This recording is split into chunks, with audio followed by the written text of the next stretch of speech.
Hi friends, అందరికీ నమస్కారము.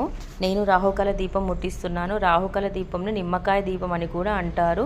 ఈ రాహుకాల సమయంలో మంగళవారం కానీ శుక్రవారం కానీ గ్రామదేవతల గుడిలో ఈ రాహుకాల దీపము నిమ్మకాయలతో ముట్టిస్తారు.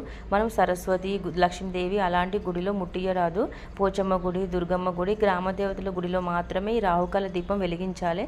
ఈ రాహుకాల దీపం గురించి మనం నిమ్మకాయలను తీసుకొని 2 దీపాలు కానీ 5 దీపాలు కానీ 9 దీపాలు కానీ బేసి సంఖ్యలో వెలిగించుకోవచ్చు.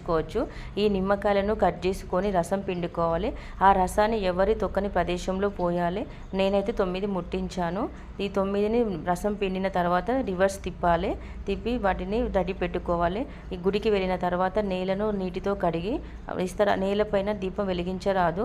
ఇస్తరాకు కానీ ఆకులు కానీ వేసి ముట్టించాలి. నేను అందుబాటులో బాదం ఆకులు ఉన్నాయి కాబట్టి బాదం ఆకులు తీసుకొని ముట్టించాను. ఇలా మనం బాదం ఆకులను నీటితో శుభ్రంగా కడిగి దానిపైన ముగ్గు వేసుకొని పసుపు కుంకుమ వేసుకొని మనం తెచ్చుకున్న దీపాలను ఉంచి పసుపు కుంకుమ నూనె ఒత్తి అన్ని పువ్వులు అక్షంతలు అన్నీ వేసిన తర్వాత దీపాలు వెలిగించుకోవాలి. నైవేద్యంగా మనము బెల్లము పుట్నాలు పెట్టవచ్చు. మనకు తోచినంత డబ్బులు పెట్టవచ్చు. ఈ రాహుకాల దీపం అనేది ఎలాంటి కుజదోషాలు ఉన్నా, కాలసర్ప దోషాలున్నా, వ్యాపార కుటుంబ సమస్యలున్నా 9 వారాలు కానీ 5 వారాలు కానీ 2 వారాలు కానీ మనము ముట్టించుకోవచ్చు. ఇలా నవగ్రహ స్తోత్రం చదువుకోవాలి.